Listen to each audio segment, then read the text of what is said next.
I'm almost 7 weeks postpartum. I cannot freaking believe it. And I'm dying to share with you my birth story because it was, a little traumatic. I'm not gonna lie, but let's get into it. So I did have a medical induction. It was because I had gestational hypertension, which is high blood pressure in pregnancy. I've never had high blood pressure before, so this kind of just like came out of nowhere. Shit very well, but they still wanted to induce me at 38 weeks so that we could avoid any risk of preeclampsia. So I went in on a Saturday at 10 a.m. and I got my IV. That was very painful. She didn't even tell me she was doing it. She just kind of did it, which I'm kind of glad for because that was very painful. Did all my paperwork. I was in triage for a couple hours and then got moved to my postpartum room, and everything kind of kicked off around 2, so 4 hours later. It was around 2 o'clock that they came to place my Foley balloon, and I didn't really know that this was going to be that painful of a process. They said I wouldn't need drugs or anything. So I was like, great, sounds good. I hear a lot of people are sent home. Placed the Foley balloon. It was okay. It kind of felt like a pap smear. Like, it was uncomfortable. There was some pressure, but nothing too bad. And I was like, yay, we're getting started. And I think I was at 0 centimeters. So dilated. I was not ready. So the Foley balloon had a lot of work to do. I think it was about 30 minutes after that Foley balloon went in that it started to get incredibly painful. And I was like sobbing. I thought I had a high pain tolerance, but my God, that was painful. So finally they ended up injecting me with morphine in my butt. And then about 30 minutes later, I got some relief. The morphine lasted about 2 hours, and then it went away. And then I was in immense pain. And thankfully it was around that time that my doula came and she walked me through the contractions. She helped me with breathing. I honestly think I would have died without my doula. Best money I ever spent was a doula. There was even this one point where I was without her and I was just in there sobbing, and I had this really mean nurse. She was like a nurse in the Air Force, so she just like didn't have bedside manner, and she was looking at me like, if you think this is painful, like, you're screwed, basically. And so I was in there crying. This other nurse came in and she just like caught me in this like rough moment where I was just like, I can't do this. And I was like sobbing, and she was like, you can do this. And she was just like this angel sent from above that like came in at the right time. All that to say, the Foley balloon was extremely painful, and it was in for 8 hours. So at 10 o'clock at night, the OB comes in and she checks the Foley balloon and it comes out. She was like, congrats, you're 4 centimeters dilated. And I had immediate relief when that balloon came out. I mean, holy crap. Was able to get up and walk again. Like, I wasn't crying out of pain. It was amazing. After that, they were going to do the epidural and Pitocin, because I was like, at this point, I'm not going Pitocin without drugs. Like, give me the epidural. So they said, say less, queen. We got you with the epidural. We're getting the anesthesiologist already.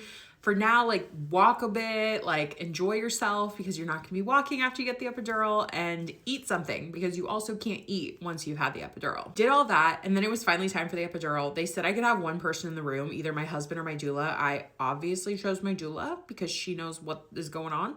My husband does not. The epidural was crazy. They first give you lidocaine, which is like what they put in your mouth when you're like getting a cavity filled, and it just numbs you. And I did not expect that the lidocaine in my back would have such a crazy reflex. So I like jumped, and I was like, oh my God, you're not supposed to move for the epidural. And the anesthesiologist was like, it's okay, but like this next part, you really can't move for. My doula was holding my hand. They put the epidural in. Honestly, the lidocaine was the most painful part of that. I felt some pressure, but that was it.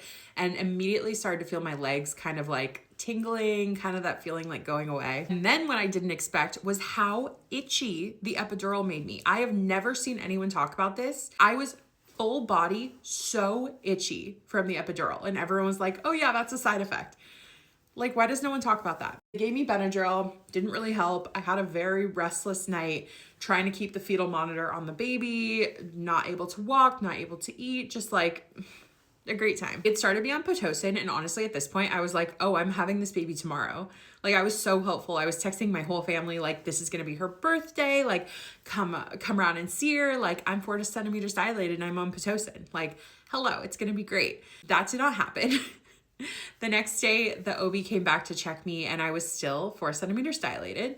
And hours later, still 4 centimeters dilated. She told me she could break my water and that would probably progress things. So I was like, cool, let's do it. Broke my water. That was crazy. Just like felt like I peed myself. That kind of started like a 24-hour countdown to when I would need to have the baby by. But I was so confident at that point that she was on her way. So this was Sunday afternoon at that point, and it wasn't until Monday morning that things like started to progress. And by that, I mean, nothing had happened. I was still 4 centimeters dilated. They were checking me every like 6 hours, no progress, absolutely nothing. I was just crushed. I was so upset because my whole birth plan was be safe, no C-section. Like that was the plan. So they come in Monday morning and they're like, here's the thing, queen.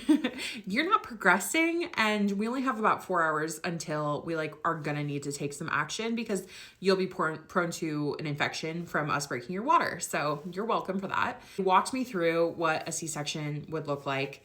And I was like, you know what? What would you do, doctor? She was like, honestly, I don't think this is gonna progress any further. I would do a C-section. And at this point it had been almost 50 hours. I was exhausted. I hadn't eaten in 2 days.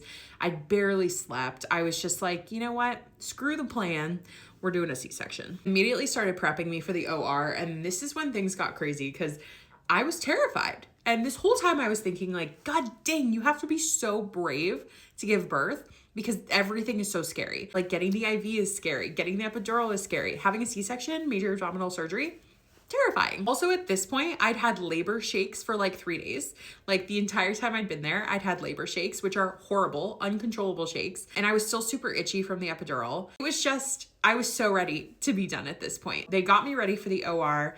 They wheeled me over there. I was terrified. Everything was happening so fast. They were like, okay, John, you have to stay out here while we prep her for surgery. These doctors could not get an IV in my arm. And I have hard veins. I have small veins. But I think they tried like 10 times to put an IV in. And that is freaking painful. I was in there like screaming and John's like outside the door just like looking in the little window like, oh my God, are you okay? They finally ended up putting an IV in my wrist. And if you've ever had that, my condolences, because that was more painful than the Foley balloon. That was excruciating. Finally, they brought John in. It felt like everything's happened so fast. I think it was like 8 minutes from when they cut me open to when the baby was out. And I heard her cry. And the first thing I said was, what the fuck? She's real?